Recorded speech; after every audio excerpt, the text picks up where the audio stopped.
Wala akong ibang ginamot mga kalapatids kundi yung ayun, nawala talaga. Bala ko na nga silang ikal talaga, pero try nyo pagka meron kayong baliling.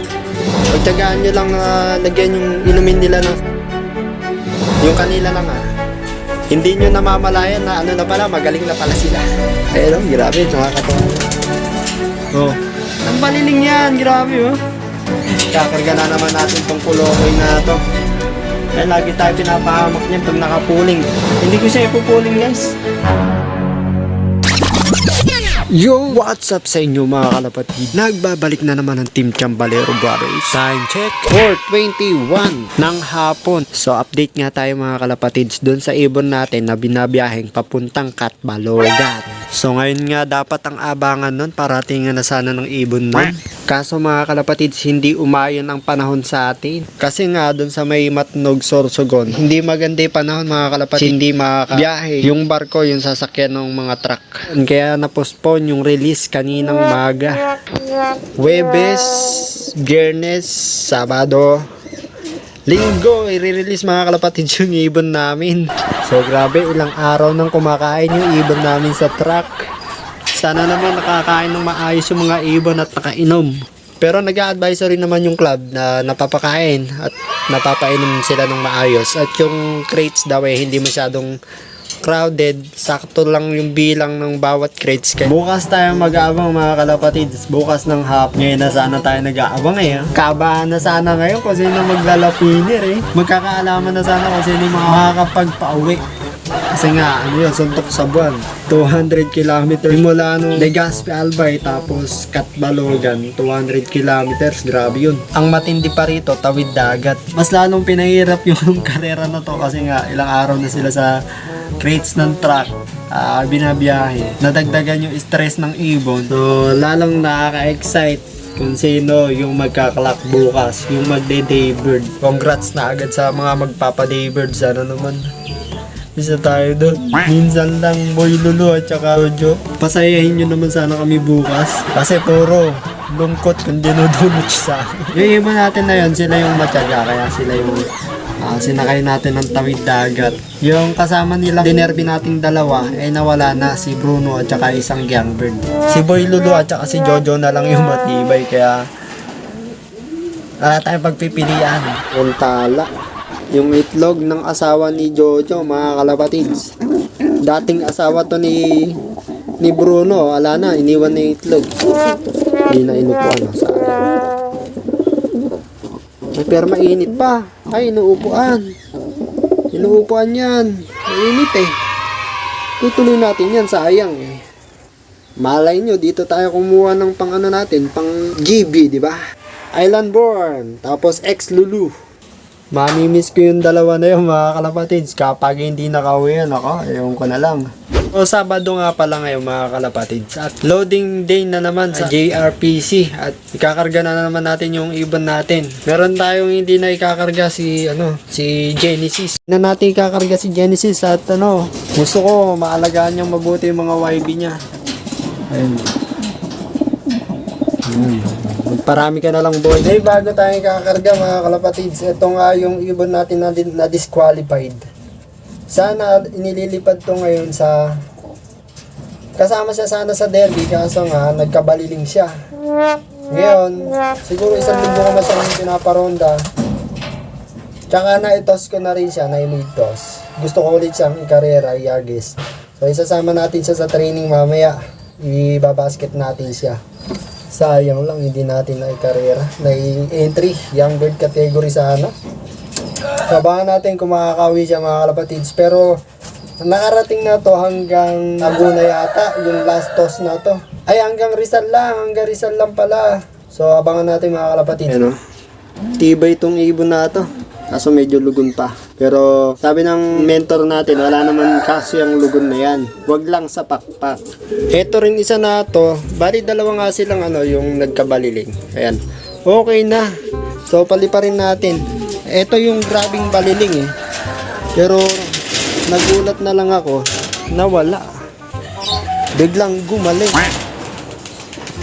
Paliparin natin. Ay, ayaw lumipad. Ayun, kita nyo. Walang bahid ng baliling.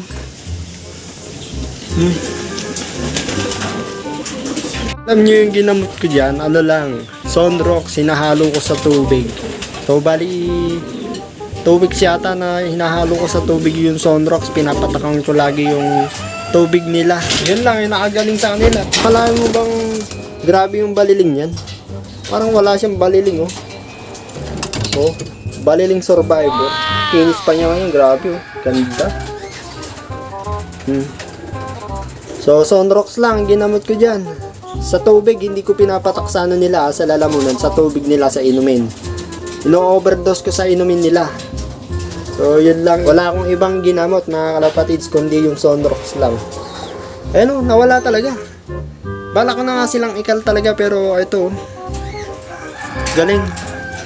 Try nyo pagka meron kayong baliling. Pagtyagaan nyo lang lagyan yung inumin nila ng Sunrox. Yung kanila lang, So, hindi nyo namamalayan na ano na pala, magaling na pala sila. Ayun, grabe, nakakatawa na. Oh, ang baliling yan, grabe, oh. Ayos. Kargahan nga din pala sa Team Taguro, mga kalapatids. Norte ang laro. Ito yung entry natin doon, nag-iisa. Nag-clock na siya kung kailang malayo na, saka siya nag-clock. Ayun. Yes, sir. So, second lap ng 3 laps. Sinali ulit natin siya sa 3 laps, Yan, doon na lang tayo live. Sa 5 laps, wala na. Butas tayo doon, wala nang pag-asa ron. Doon na lang sa may 3 laps. Ayun, second lap ng 3 laps. Tapos next week, final lap ng 3 laps. Sana mag-clock bukas. Yun, ano pala, San Fernando, La Union, mga kalapatids. Ang toss natin bukas sa Team Taguro. Ang air distance natin doon, 122 kilometers. Grabe, layo na. Masarap-sarap na rin mag-abang nun, guys. Ma-clock pa kaya natin to. Ano naman, mag-clock nag-iisang entry yan, guys. Wala pa rin pangalan to. Baka gusto nyo pangalanan, comment down below. Isa siyang hen. Kapatid siya ng nag-champion natin nung Norte sa 2 club. Si Splash Junior. Yes, sir! Bali, 3 club yung aabangan natin bukas. Si LRPC, Team Taguro, tsaka yung JRPC. Kakarga na naman natin tong kulokoy na to. Lagi tayo pinapahamak niyan pag nakapuling. Hindi ko siya ipupuling, guys. Ipupuling ko pala siya. Sabi ko nga pala dahil tuwing linggo mabilis siya. I-review ko yung mga video niya. Tuwing linggo at naka-training nga sila Naka-training ito. May wanay cold Mukhang may wanay cold. Ay wala, akala ko maano lang yung talukap niya. Makapal lang talaga yung talukap. Ayan, ipupuling nga pala natin ito mamaya kasi tuwing linggo nga mabilis siya. Yun ang naobserbahan ko sa kanya. Tuwing Martes, ayun, mabagal, nagkakatok. So, makikita bukas, mga kalapatids, kung tama yung hinala ko. Abay, patamahin mo naman ako, boy. Malaki-laki na rin ginagastos ko sa iyo, Amo ng ibon na to. Taka sa asawa mo. Yes, sir. Asawa niya, anak ni James Red yan. Inbreed. So, sila na yung pinagparis ko.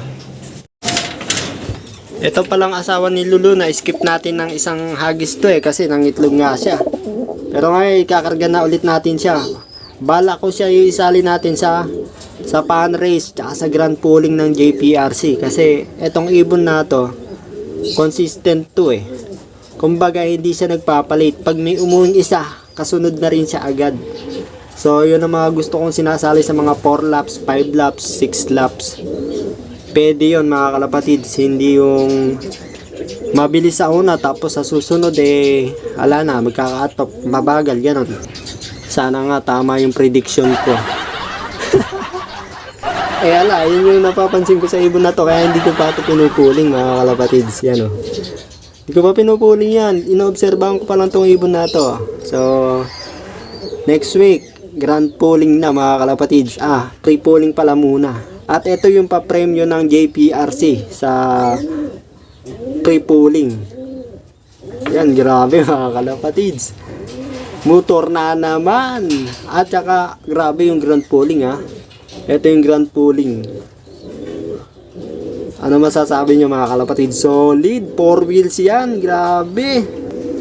Sasalihan natin yan at ito yung napipisil ko na isasali natin dun sa palaro ng JPRC. Pagtiyagaan muna natin mababagal na ibon natin. Legazpi Albay Lap, 4,030 pa yung ibon na entry. So ngayong Katbalogan Lap mga kalapatid, ang ibon na lang is 2,200 plus na lang. So halos kalahati yung nawala nung Legazpi Albay. At kasama nga si si Bruno, hindi nakauwi. Ang balita nga hindi pala ismas, sobrang init pala. Kaya nagpahirapan yung mga ibon. Sana alagaan siya ng mabuti nang nakahuli sa kanya. Pero meron namang iniwan na anak dito, okay na yun. So 2-day race na yun mga kalapatids hanggang kinabukasan. Mag-aabang tayo. Huwag naman sana magkinabukasan, mag-daybird sana tayo. Paranas naman.